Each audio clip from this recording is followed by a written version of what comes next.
Halo, selamat malam teman-teman semuanya. Semoga dalam keadaan baik dan sehat.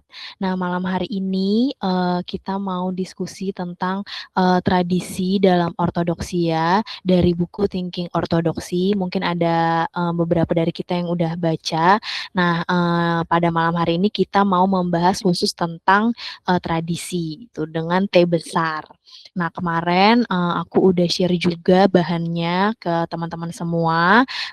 Kalau misalnya ada yang udah baca, kita akan diskusikan malam hari ini dipimpin sama Mas Henry dari Enoria Dionysius Jogja. Makasih ya Mas Henry, kita selalu ngehubungin H-1 hari. Ya, nggak apa-apa, nggak masalah.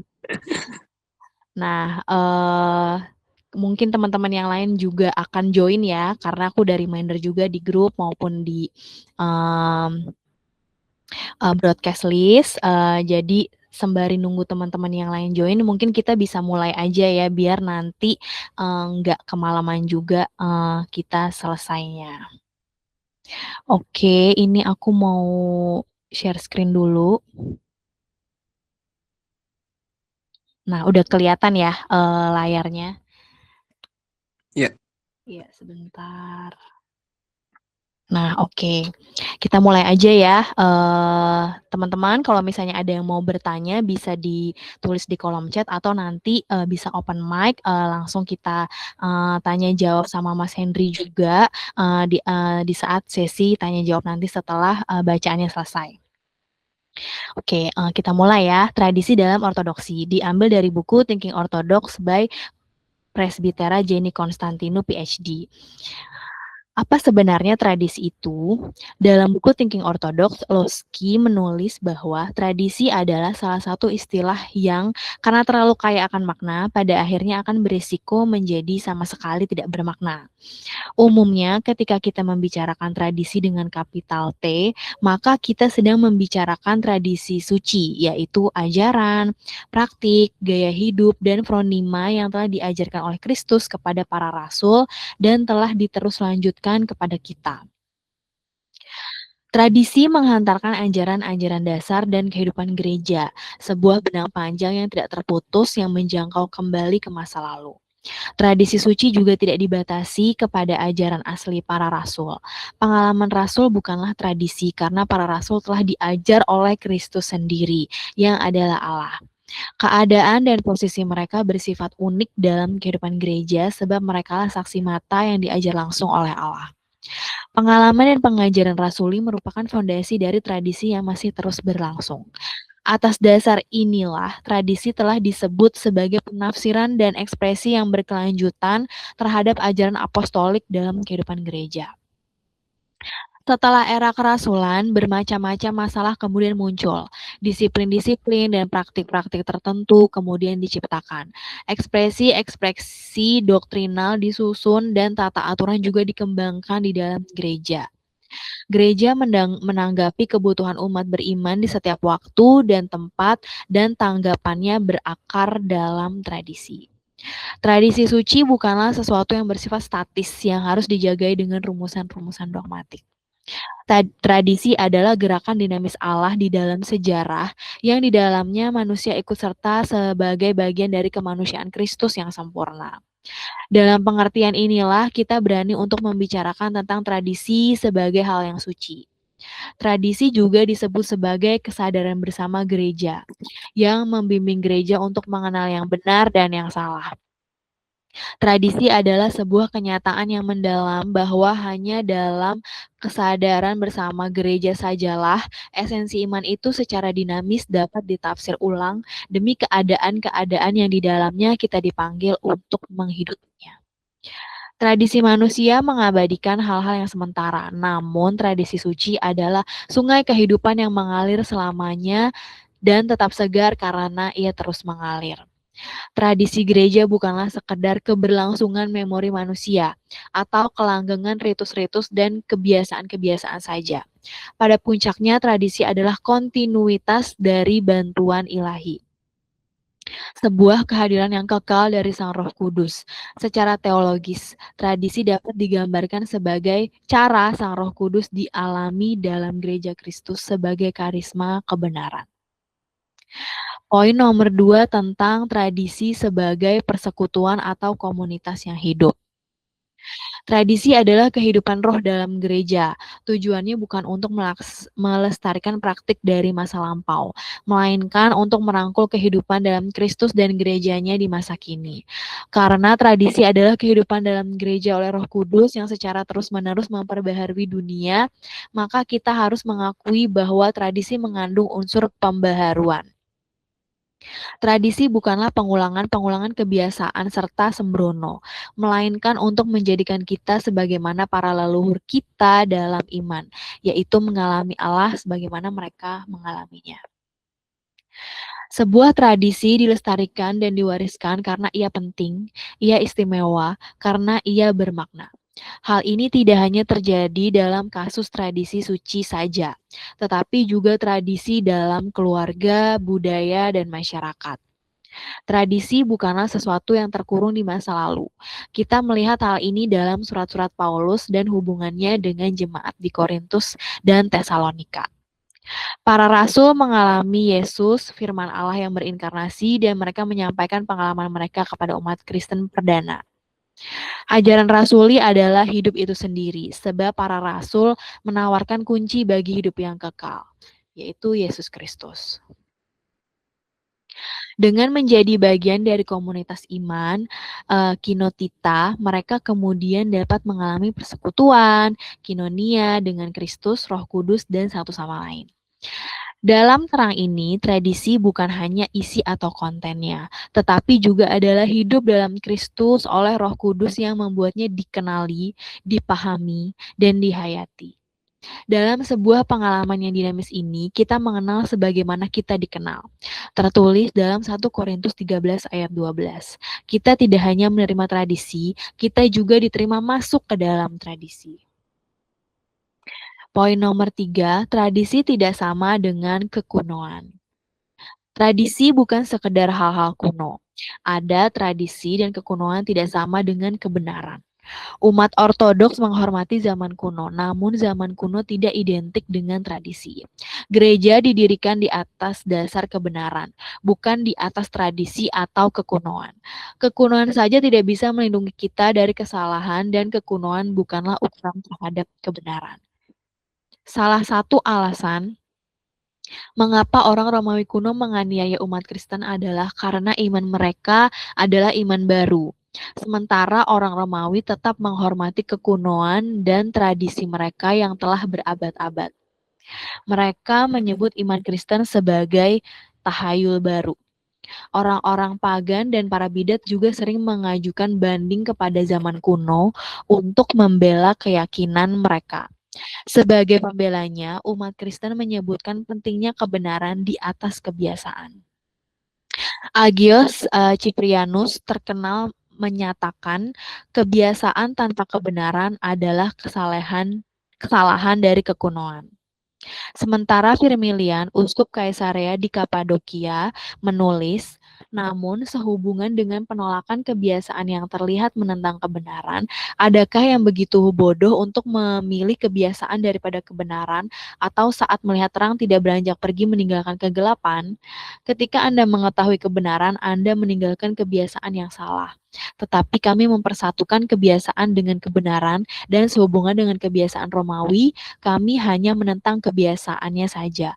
Namun tidak demikian halnya dengan kebiasaan kebenaran. Kami memegang apa yang telah disampaikan oleh Kristus dan para rasul sejak awal.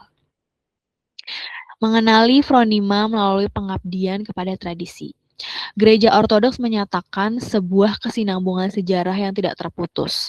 Apa yang paling spesifik atau khas mengenai ortodoksia adalah ketakberubahannya, kesamaannya lintas waktu dan budaya. Inilah sebabnya mengapa ortodoksia adalah iman rasuli yang kuno itu. Dengan kata lain, dia bukanlah sebuah gereja, melainkan gereja itu sendiri. Klaim ini adalah klaim yang besar, namun adil dan wajar. Ada lebih dari sekedar kesinambungan sejarah yang tidak pernah putus, yang di sini memang terlihat cukup jelas. Di atas segalanya ada satu identitas spiritual dan ontologis yang tertinggi. Iman yang sama, semangat yang sama, etos yang sama, dan inilah ciri khas ortodoksia. Poin terakhir, pesan dari Agios Paisios. Jalan gereja adalah jalan kasih, berbeda dengan jalan kaum legalis. Gereja melihat segala sesuatunya dengan kesabaran yang penuh kasih dan berusaha untuk membantu setiap orang, tidak peduli apa yang telah dilakukannya atau seberapa berdosanya dirinya.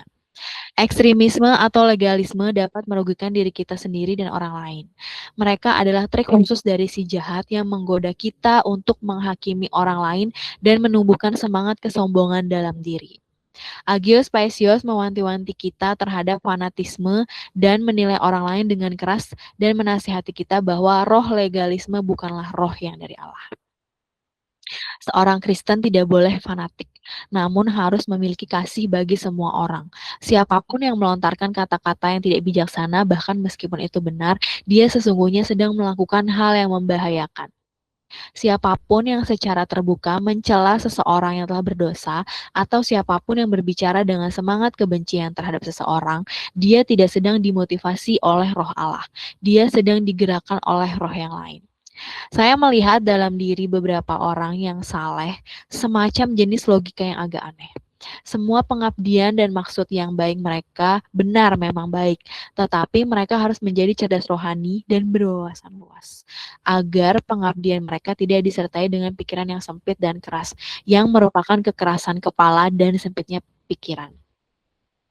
Premisnya adalah untuk berada dalam keadaan rohani, memiliki ketajaman rohani yang kalau tidak akan tetap menempatkan Anda dalam tingkatan huruf-huruf hukum. Dan huruf-huruf hukum itu mematikan. Oke, baik Mas Henry. Ini bacaannya udah selesai, diskusinya udah bisa dimulai. Silakan untuk Mas Henry. Ya, terima kasih untuk waktunya ya.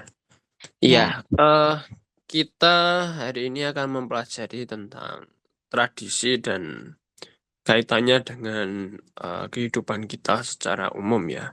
Ini sebenarnya lebih teoritis karena pada akhirnya tradisi itu ya dihidupi menurut kebiasaan gereja kita dalam kehidupan kita sehari-hari gitu. Jadi bukan tradisi konkretnya ya, tapi ini memang lebih ke abstraknya gitu. Karena memang banyak suara-suara di luar sana yang sudah alergi duluan dengan kata tradisi gitu.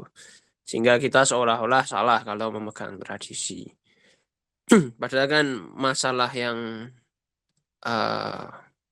ada atau hadir di antara kita dengan mereka yang bersuara menolak tradisi itu kan lebih dalam dari sekedar tradisi itu sendiri ya.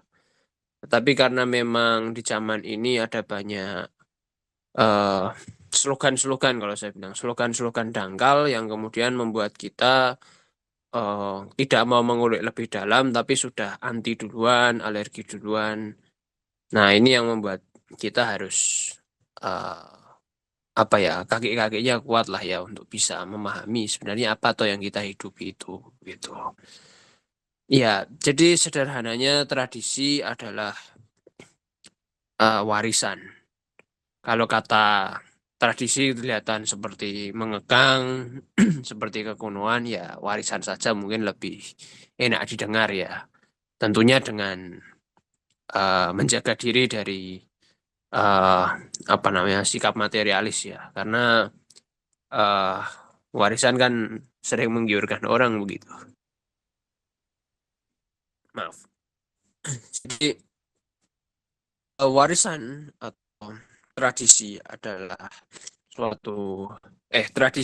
suatu warisan yang diwariskan oleh Kristus kepada para rasul 2000 tahun yang lalu dan dari mereka para rasul itu kepada kita sampai hari ini melalui generasi lintas zaman. dan lintas konteks ya, budaya, bahasa, geografi, dan lain sebagainya. Nah, ketika kemudian kita memahami itu sebagai warisan lintas generasi, ya berarti kan itu sesuatu yang memang harus dipertahankan tanpa perubahan.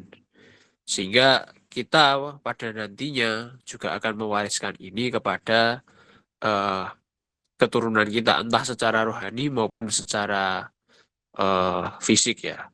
Sekiranya fisiknya tetap tetap rohani begitu. Karena siapa yang tidak mau untuk anak-anaknya sendiri beriman ortodoks begitu. Dan tetap beriman ortodoks. Nah, karena itu ada hal yang baik, ya maka wajar-wajar saja kalau itu diwariskan turun-temurun. Karena itu hal yang baik. Dengan kita memegang warisan yang baik, ya kita nggak perlu repot-repot dari awal, dari nol gitu. Misal kita menerima warisan pengalaman gereja dari masa tertentu untuk mengatasi masalah tertentu, ya kalau ada masalah baru muncul, kita nggak perlu apa ya menalar dari awal ya, menalar dari nol begitu. Tapi kita ambil buka referensi, dapat begitu. Nah, begitu juga pergumulan zaman kita ya pada akhirnya bisa saja diwariskan di zaman selanjutnya sehingga mereka tidak tersandung di batu yang sama. Nah, itu tradisi secara umum. Kemudian tradisi secara isi. Ya, tradisi secara isi adalah suatu lifestyle ya, suatu gaya hidup. Jadi para rasul mewariskan bukan hanya eh, instruksi atau tulisan perintah-perintah saja, tapi juga cara-cara untuk melakukan perintah-perintah itu. Ya, sederhananya kayak misal kita membuka di Alkitab, janganlah kamu menjauhkan diri dari pertemuan-pertemuan ibadah kita. Nah, pertemuan-pertemuan ibadah yang seperti apa? Atau misal mereka memecah-mecah roti dan mengucap syukur. Nah, mengucap mecah roti yang seperti apa gitu? Atau baptiskanlah. Nah, membaptiskan itu yang seperti apa? Nah, itu kan tidak dijawab oleh kitab suci. Tapi bukan berarti tidak ada. Ada.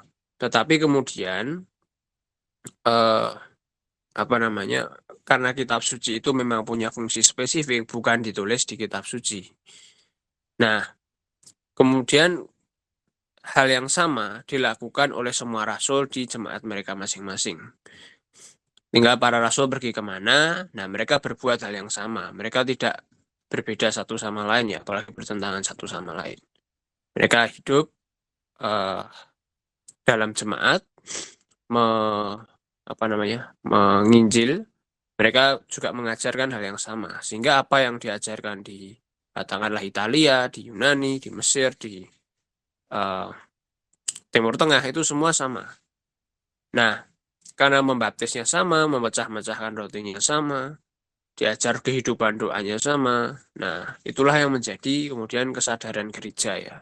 Kesadaran gereja yang kemudian apa namanya diingat dan dilestarikan sepanjang zaman. Nah, itu. Dan itu juga berlaku pada adab dan moral ya. Adab dan moral yang kemudian menjadi basis kita dalam apa namanya menghidupi iman ortodoks begitu. Nah, kemudian next,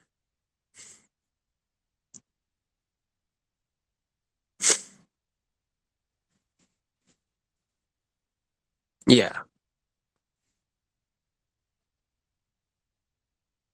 masih kurang ke bawah ya berarti. Nah, ya jadi sebagai kesadaran bersama gereja, dia ya tentu saja menjadi apa ya tanda kutip sistem untuk saling menjaga satu sama lain. Nah, inilah pentingnya gereja itu agar tetap majemuk ya, karena gereja itu harus menjadi pengawas bagi satu sama lain. Dia mengunci satu sama lain, dia mengkoreksi kalau ada yang salah begitu. Nah, kalau seandainya suatu gereja berbeda dari yang lain sedemikian rupa, ya patut dipertanyakan begitu. Dia dapat warisan dari mana? Dan ketika kemudian warisannya ternyata sudah dioplos dan dikontaminasi oleh satu dan lain hal, ya maka gereja-gereja yang lain, bagian majemuk dari gereja, ya mau tidak mau harus memotong bagian itu, begitu. Itulah yang terjadi dalam sejarah gereja kita untuk orang-orang yang kelompok-kelompok yang memang dipotong dari gereja, ya mereka pada akhirnya tidak bisa membuktikan bahwa warisan mereka ya adalah warisan yang selalu disaksikan oleh keseluruhan gereja, gitu. Misalkan apa Arianisme gitu. Arianisme menganggap uh, firman itu hanya apa ciptaan pertama. Ciptaan pertama berkodrat supramalaikati. Ya itu tidak didapati di kesaksian di warisan bersama maupun kesaksian bersama. Ya yang menjadi warisan bersama dan dilestarikan itu adalah firman Allah selalu adalah Allah. Nah, kemudian maaf sebentar.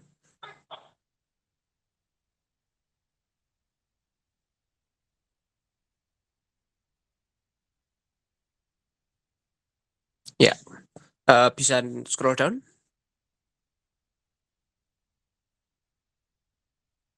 Ya, oke.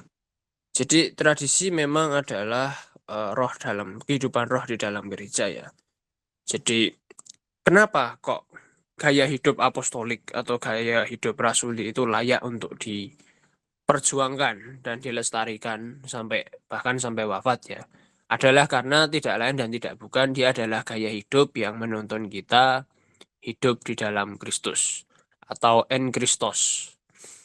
Nah, dengan hidup di dalam Kristus ya tentu saja kasih dapat terjadi ya. Kasih yang mengubahkan sungguh dapat terjadi dan ketika itu terjadi itulah teosis begitu. Sehingga tradisi itu layak diperjuangkan karena memang dia menuntun kita kepada hidup yang aktual di dalam Tuhan Yesus Kristus. Kalau tidak salah pada abad ke-15 ada seorang teolog yang pernah berkata bahwa tidak ada cara lain untuk sampai kepada Allah selain melalui pedoman yang memang sudah digariskan oleh para bapak-bapak gereja. Artinya apa ya? Artinya kalaupun kamu punya bekal kitab suci, tapi kamu hanya mengandalkan pikiranmu sendiri tanpa mengandalkan apa yang sudah diwariskan oleh Kristus sendiri kepada para rasulnya dan seterusnya sampai kepada zaman mereka, ya tentu saja tidak akan bisa sampai kepada kebenaran. Jatuhnya nanti ya mengada-ngada dan ya mereka-reka jatuhnya. Bukan apa yang kitab suci katakan, tapi apa yang menurut orang itu kitab suci sedang katakan. Sehingga tradisi suci itu tidak dapat dilepaskan dari gereja itu sendiri selaku rahim yang di dalamnya terdapat tradisi suci dan salah satu bentuk tradisi suci adalah kitab suci. Karena kitab suci juga adalah bentuk tradisi yang tertulis. Itu yang sering dilupakan banyak orang di luar gereja, tetapi gereja mengingatnya gitu. Nah, kitab suci dan lain sebagainya itu berada dalam satu kesatuan kehidupan. Gaya hidup rasuli, gaya hidup Kristiani, gaya hidup apostolik yang menuntun kita kepada pengilahian yang betul-betul terbukti dengan banyaknya para kudus kita. Para kudus kita adalah bukti bahwa apa yang gereja kerjakan sungguh benar adanya, sehingga menghasilkan tanda kutip hasil yang konkret, produk yang konkret gitu. Scroll down.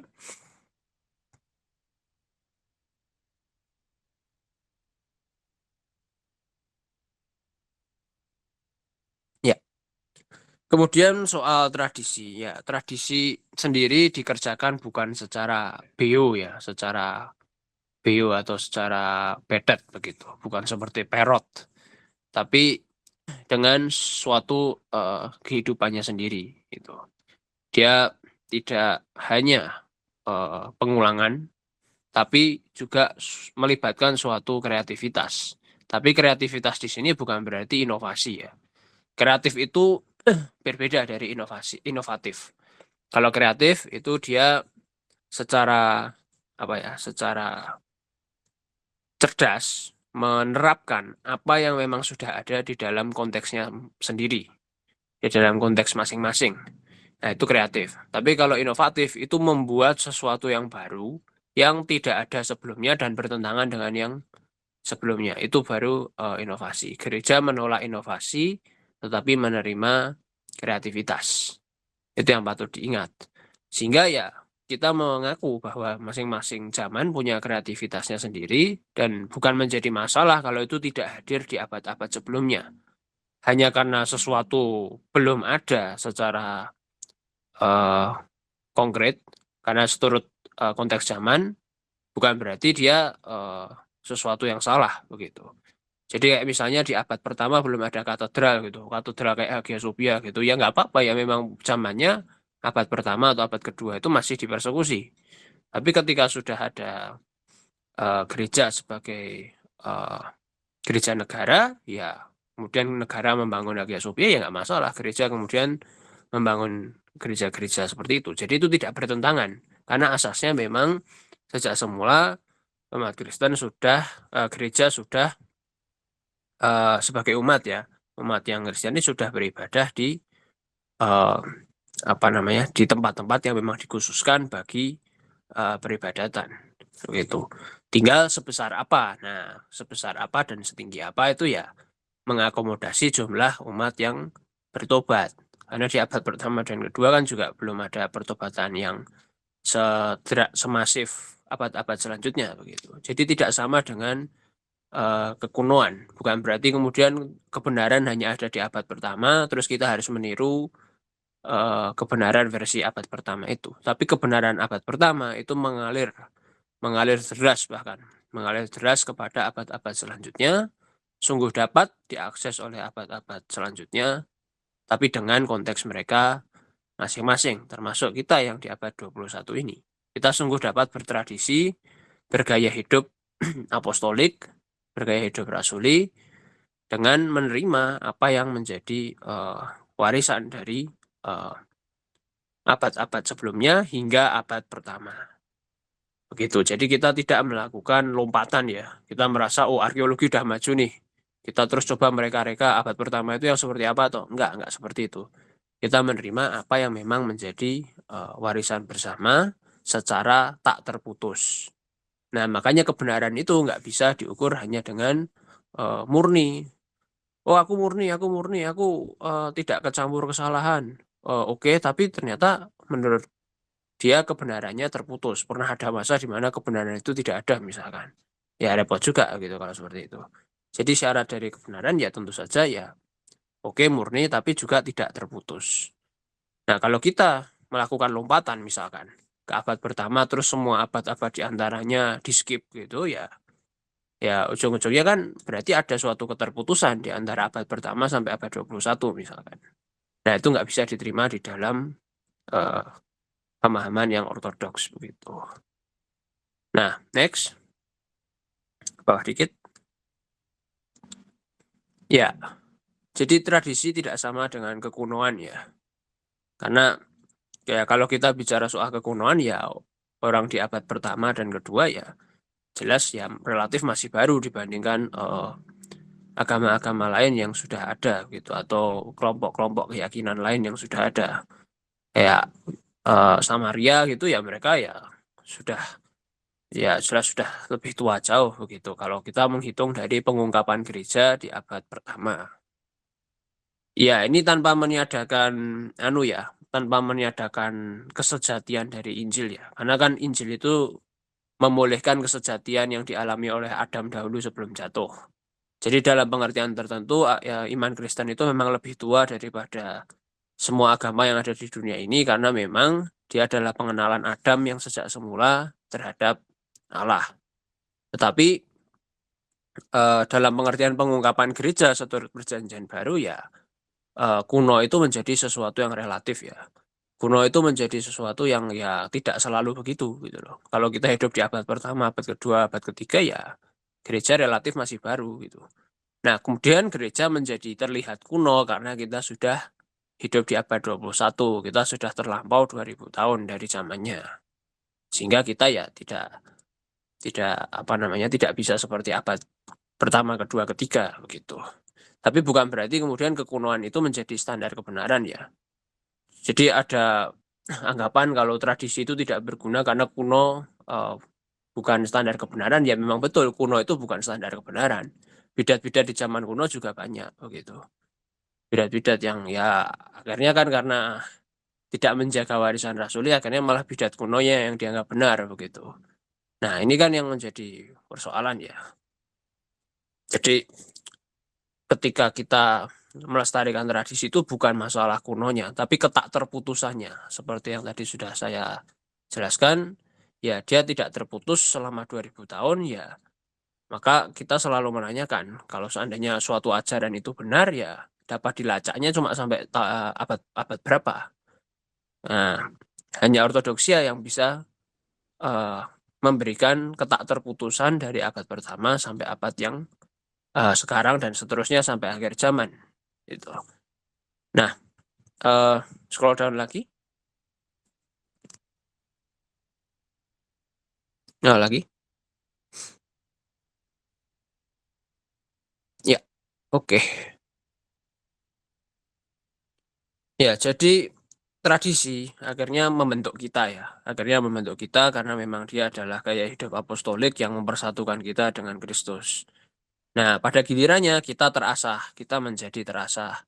Kita paham akhirnya kita terinternalisasi, oh ternyata ini toh nilai-nilai yang berbasis pada hikmat yang bukan dari dunia ini. Kita tidak lagi menilai segala sesuatu dengan ukuran di luar gereja, tapi pada akhirnya kita menanamkan nilai-nilai uh, rasuli, nilai-nilai Kristusiah di dalam hati kita. Nah, itulah puncak maka dari kita berada di dalam Kristus dan Kristus berada di dalam kita. Dengan menghidupi gaya hidup Kristusiah yang apostolik, apostolik yang Kristusiah, kita tahu bahwa gereja itu tidak berubah. Tidak berubah itu maksudnya apa? Ya, tidak berubah menjadi sesuatu yang bukan dirinya.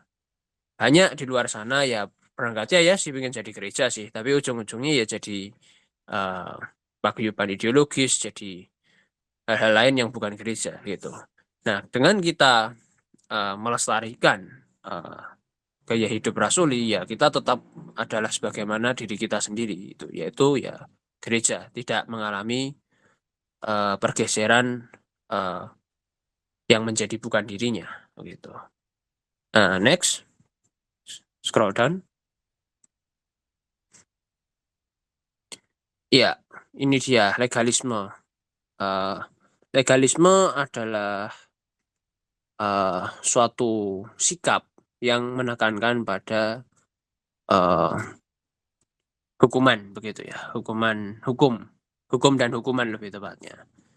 Sehingga ini yang menjadi persoalan bagi mereka yang mendekati ketentuan-ketentuan ilahi itu bukan sebagai suatu uh, sarana untuk mencapai kebaikan yang lebih besar, tetapi ya justru menjadikan hukum sebagai kebenaran dalam dirinya sendiri. Ya ibarat kata ya contohnya ya uh, hari Sabat yang semestinya diperuntukkan bagi manusia, malah manusia yang kemudian harus mengabdi ke hari Sabat. Itu salah satu bentuk legalisme. Karena ya terpaku pada hukum. Sehingga ketika misal ada sapi yang terperosok ya nggak boleh ditolong gitu.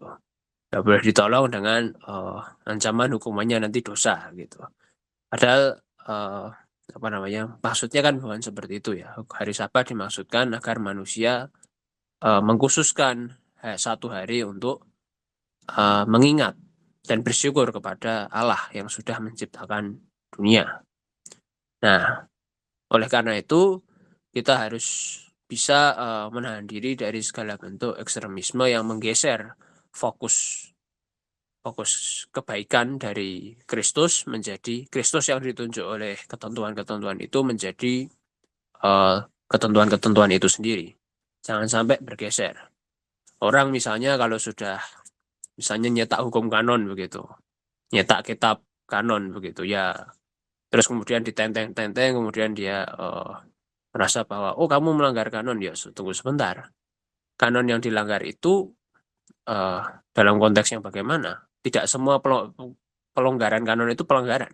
Pelonggaran harus dibedakan dari pelanggaran. Itu. Nah, hal semacam itu begitu. Nah, oleh karena itu marilah kita ya tidak mengukur orang lain dengan standar kita, tapi nilailah diri kita sendiri ya dengan standar yang sudah ditetapkan oleh Allah di dalam gerejanya. Sehingga mukjizat terbesar adalah ketika kita melihat dosa dari diri kita sendiri, bukan ketika kita melihat dosa orang lain, gitu. Dan setelah melihat dosa kita sendiri ya kita bertobat, uh, dan sekiranya kita sudah bisa bertobat terhadap diri kita sendiri, kita bisa mulai mengajak orang lain, begitu, berinteraksi dengan orang lain, begitu. Jadi tidak ada ruang bagi fanatisme buta ya. Gereja tidak memandang fanatisme itu sebagai sesuatu yang sehat, karena semangat pertobatan justru dibunuh dengan fanatisme. Jadi spasi antara diri dengan gereja itu akhirnya menjadi blur ya, atau bahkan dempet begitu. Hanya karena gereja itu benar, keyakinan ortodoks itu benar, terus orangnya seolah-olah tidak berdosa. Padahal kan orang yang berdosa harus selalu dievaluasi dan dinilai dengan gereja yang bergaya hidup apostolik yang tidak bisa salah itu, begitu. Scroll down. Ya. Jadi kita tidak boleh terpaku pada huruf-huruf hukum, dan ini berlaku bagi semua keadaan kita ya. Maksudnya apapun yang bisa dipakai untuk menentukan diri kita itu harus selalu dievaluasi dalam kebaikan yang ditunjuk olehnya. Mau itu ayat-ayat kitab suci, kemudian kanon-kanon gereja, kemudian patristik, kisah-kisah orang kudus, itu harus dipahami dalam konteksnya dan dalam arahnya. Jadi bukan terkunci pada huruf-hurufnya, karena kebutaan. Sekalipun mereka bisa membaca huruf, ya kalau mereka buta secara konteks ya sebenarnya itu ya buta juga sebenarnya. Sempit dan keras kalau kata Agios Paisios. Itulah yang perlu dihindari. Ketaatan harus diiringi dengan hikmat. Jadi ketulusan, ketaatan, dan hikmat itu 3 yang tidak terpisahkan ya. Kalau memang kita tulus, ya kita pasti taat. Kita nggak membuat ketaatan versi kita sendiri. Tapi setelah kita taat, kita bukan taat buta, tapi taat yang berhikmat. Nah, orang-orang di dunia ini ya cenderung hanya berhenti di ketulusan tanpa ketaatan, atau ketulusan dan ketaatan tapi tidak dengan hikmat. Nah, di dalam gereja kita diajak untuk menjalani ketiganya. Kita tidak berhenti di ketulusan aja, yang penting hatinya, YPH begitu. Tapi giliran lihat kehidupan gereja, alergi gitu. Begitu juga sebaliknya ya, kita diajak untuk tidak hanya tulus dan taat gitu. Tulus dan taat tapi masih menyalahkan orang lain, ya sebaiknya juga jangan. Jadi segala sesuatu dinilai dengan hikmat. Nah, dari situlah kehidupan yang gaya hidup apostolik yang seutuhnya dapat dinyatakan. Saya kira begitu dulu, saya kembalikan ke moderator. Terima kasih. Oke, terima kasih banyak Mas Henry untuk penjelasannya terkait diskusi kita pada malam hari ini tentang tradisi dalam ortodoks. Nah, Bapak Ibu, teman-teman semua, kalau ada yang mau bertanya, dipersilakan open mic atau bisa menulis di kolom komen. Ini ada satu pertanyaan nih Mas Henry. Di kolom komen, bagaimana cara kita sebagai jemaat ortodoks untuk menjadi bijak dalam menggunakan sosial media dan memahami konten-konten yang tersebar. Mengingat buku-buku ortodoks banyak yang dalam bahasa Inggris atau bahasa Yunani. Banyak dari jemaat yang belajar ortodoksia tuh dari konten di Reels maupun di TikTok atau menonton apologetika di YouTube. karena konten-konten tersebut terlihat menarik aja gitu di permukaan. Terus kan biasanya kalau di Reels dan TikTok kan singkat-singkat aja kan, gitu. Gimana menurut Mas Henry? Silakan. Ya, kan begini ya. Kita perlu membedakan belajar itu apa gitu. Karena kan yang kita sasar itu kan bukan hanya pengetahuan apa ya akademis ya sebenarnya. Kalaupun seandainya pengetahuan akademis yang dikejar, saya rasa ya sosial media itu sumber yang sangat buruk ya. Karena sosial media itu ya tidak memberikan ruang bagi daftar pustaka, tidak memberikan ruang bagi eh, apa namanya klarifikasi-klarifikasi begitu. Karena sosial media itu sangat berfokus pada engagement dan apa namanya slogan-slogan begitu. Nah, karena dia fokusnya pada slogan, otomatis keringkasan atau eh, singkat apa ya, penyingkatan itu sesuatu yang sangat sangat dicari bahkan, bukan sesuatu yang apa namanya, bahkan nggak sengaja gitu, bukan, memang sengaja. Makanya kan Reels ya 15 detik begitu. Jadi pengetahuan akademis pun sebenarnya tidak memenuhi syarat kalau sarana yang dipakai adalah sosial media ya. Kalau seandainya mau mencari pengetahuan akademis ya harusnya kan ke situs-situs yang memang menyediakan jurnal-jurnal yang tersertifikasi atau ya eh, distributor e-book gitu misalkan. Nah, itu untuk akademis. Tapi padahal ortodoksia itu bahkan bukan akademis begitu. Dia melampaui akademis.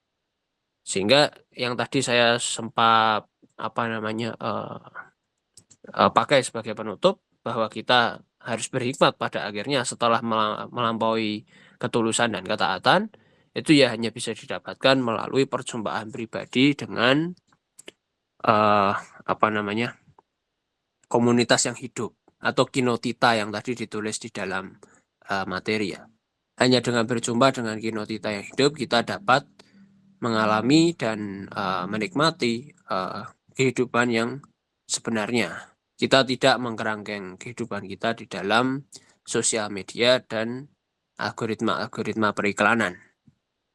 Ya, dan kemudian soal kedudukan sosial media apakah tidak berguna sama sekali? Ya, bukan tidak berguna sama sekali ya. Pada akhirnya dia bisa menjadi penyulut atau pemantik bagi suatu perjumpaan. Tetapi pada akhirnya ya kita tidak boleh berfokus menjadikan sosial media itu sebagai perjumpaan itu sendiri. Dia ya silakan saja kalau memang membuat sesuatu menarik, lalu kemudian orang yang berminat dan berkehendak baik untuk datang begitu. Tapi ya kita tidak bisa menukarnya dengan media sosial ya, apalagi kalau media sosialnya itu ya sudah bukan hanya singkat ya, tapi juga bombastis. Nah, kalau bombastis itu berarti kita sudah diajak untuk diaduk-aduk dengan narasi-narasi ideologi yang eh, atau mungkin kontroversi yang kemudian membuat kita menjadi menyala-nyala begitu. Ya, pertamanya mungkin menyala-nyala itu ya menjadi godaan ya, tapi lama-lama juga melelahkan bagi ke kerohanian kita dan justru malah membuang waktu kita. Jadi ya itu ya sebisa mungkin dibatasi ya. Maksudnya eh, kalau perlu ya dapatkan informasinya, tapi ya tetap menahan diri, mengendalikan diri untuk tidak terjatuh pada apa namanya pengadu-aduan itu begitu. Kurang lebih begitu kalau dari saya. Oke, terima kasih Mas Henry untuk jawabannya. Semoga dari pertanyaan tadi jawabannya cukup jelas ya dan cukup menjawab. Nah, refer ke tulisan yang kita diskusikan pada malam hari ini, bedanya kinotita dan kinonia itu apa Mas Henry? Mungkin bisa lebih diperjelas? Ya, Kinotita adalah komunitas konkretnya ya, kumpulan orangnya begitu. Kumpulan orang beriman yang bersekutu karena dipersatukan oleh Kristus yang satu dan sama, yaitu lewat Ekaristi. Ya, itulah yang menjadi kinotita ya. Kinotita ada berbagai macam bentuknya. Ada kinotita ya misi lah, kayak misal kawan-kawan kita di Pontianak itu ya mereka sudah ya berhimpun tapi mereka belum punya imam sendiri sehingga untuk bisa melaksanakan Ekaristi ya, misalkan nunggu Romo dari Jogja atau Romo dari Jakarta ya. Kemudian ada ya Kinotita dalam skala Enoria begitu. Sudah punya imam sendiri yang permanen di situ gitu. Nah, kemudian ada Kinotita dalam skala yang lebih besar. Misalkan keuskupan dalam pengertian tertentu itu juga Kinotita. Vikariat juga. Jadi itu sebuah bentuk dari berhimpunnya orang-orang beriman untuk bersatu di dalam Kristus begitu. Itu kinotita. Nah, kinonia itu aspeknya, aspek persekutu itu sendiri. Jadi kinonia adalah suatu apa ya nyebutnya? Ya, suatu perbuatan yang bersekutu. Jadi yang satu lebih kepada pelakunya, yang satu lebih kepada perbuatannya. Sederhananya lebih kurang seperti itu. Begitu. Mungkin seperti itu dahulu dari saya. Oke, terima kasih Mas Henry untuk Ya. penjelasannya ya. Bapak Ibu, teman-teman semua, ada lagi yang mau open mic atau yang mau bertanya, bisa tulis di kolom komen. Atau kalau mau langsung open mic, tanya ke Mas Henry. Dipersilakan. Boleh pertanyaan terkait bahan diskusi kita malam hari ini, atau kalau misalnya mau bertanya di luar bahan juga boleh ya Mas Henry. Kalau Mas Henry bisa jawab, nanti akan dibantu untuk jawab. Ya.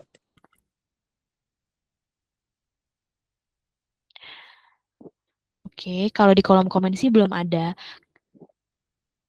Kalau belum ada yang mau bertanya, mungkin dari Mas Henry ada mau tambahan yang di-sharekan kepada kita semua, Bapak Ibu, teman-teman yang join diskusi malam hari ini.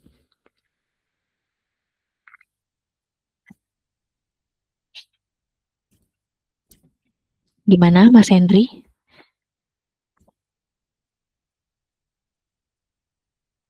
Tes. Sorry. Iya. Ya, Ya, untuk gimana tambahan ya. Mas? Silakan. Baik. Ya, baik. Sebentar. Ya, apa namanya? Kita mulai dari keberadaan tradisi itu sendiri gitu. Kira-kira tradisi itu bentuknya seperti apa? Ya, tradisi terletak pada kehidupan doa.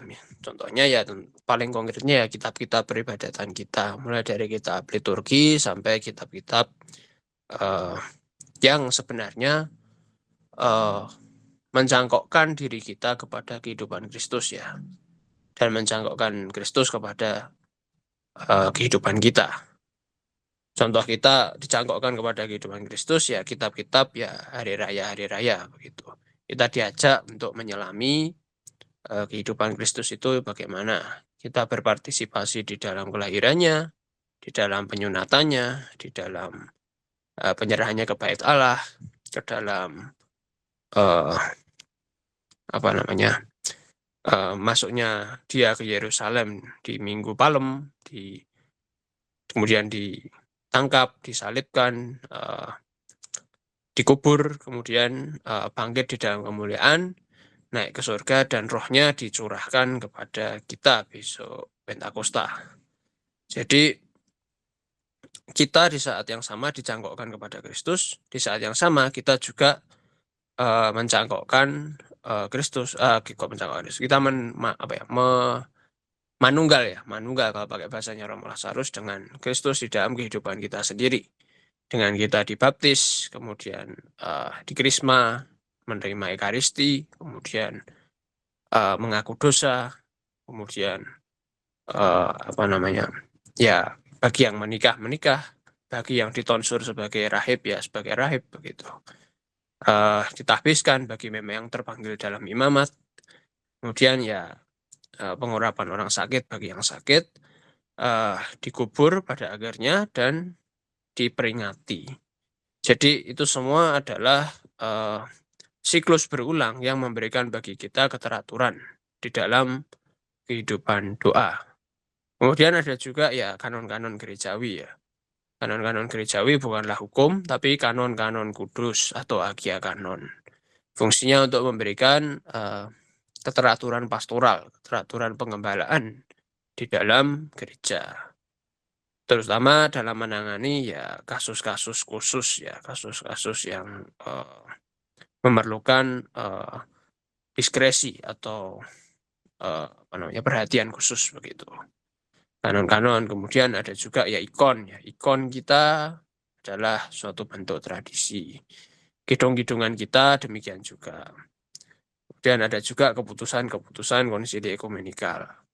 Itu sangat perlu dalam pengakuan-pengakuan iman kita, terutama pengakuan iman Nikea Konstantinopel. Demikian pula dengan patristik, tulisan para bapak-bapak suci, kehidupan orang-orang kudus. Mereka semua memberikan teladan dan kejelasan lebih lanjut dalam menghidupi gereja.